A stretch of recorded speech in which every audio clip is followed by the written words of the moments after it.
Coach, allora facciamo un po' il punto della situazione di come è andata questa stagione a 5 giornate dal termine del campionato. Sicuramente è stata una stagione difficile, travagliata, costellata un po' da problematiche fisiche, infortuni, quello di Zilli è ovviamente stato il più eclatante, per cui non abbiamo trovato sempre quella continuità che avremmo voluto e che probabilmente sarebbe stata necessaria in una stagione di grande equilibrio, di grande incertezza, di grande combattività dell'intero girone.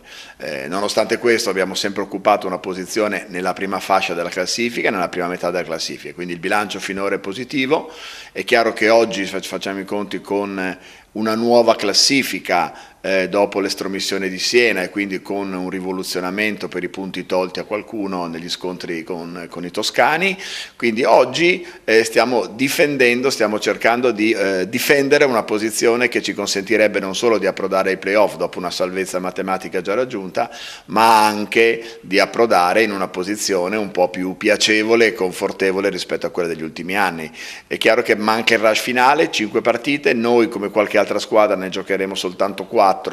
perché avremmo avuto in calendario Siena in una di queste gare, nell'ultima nello specifico, quindi dobbiamo pensare di ottenere quei 4 punti che ancora ci servono il più presto possibile. Quindi un obiettivo è stato già raggiunto, il fatto che non si retrocede, ma ora domenica ci sarà un incontro importante, per cui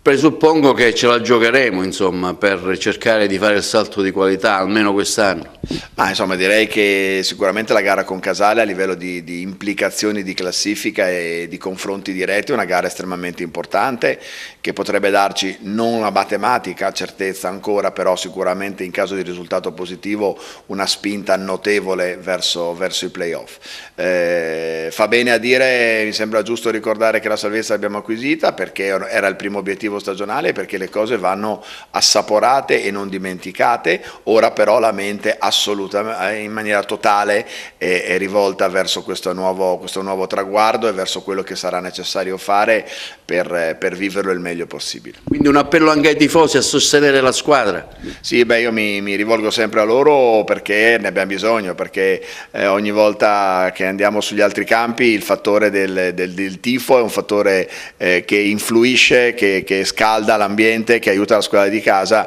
e proprio in un momento in cui ci prepariamo a questo sprint finale, a queste ultime partite, perché poi le 2 partite in casa saranno 2 confronti diretti, Casale-Monferrato e poi il derby con Trapani, quindi credo saranno 2 appuntamenti che il nostro pubblico a cui dovrà partecipare con l'entusiasmo di cui è capace.